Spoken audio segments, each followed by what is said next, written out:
It's a little while ago now that I showed you my lychee seedlings. Here's one of them. I germinated them from lychee seeds just 2 months ago after eating some beautiful lychees. And they were growing quite well out in the greenhouse, but then it got really cold, so I brought them inside. And I've actually kept them in a little water bottle. I cut out the bottom here, and then I put a hole in the top, and then I just covered it like that. And it worked quite well. It kept them warm and nice and moist. The water would sort of evaporate and then sort of fill the sides. You can see it looked really, really nice and moist in there, nice and humid. But what was happening was the leaves, the foliage was getting quite crumpled and it just wasn't enough space.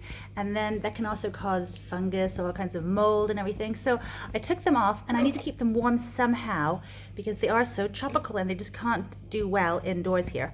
So I had another thought. I was trying to think of, do I have some kind of like jam jar I could drill a hole in, or pickle jar or something? I don't know, it's really hard to drill holes in glass.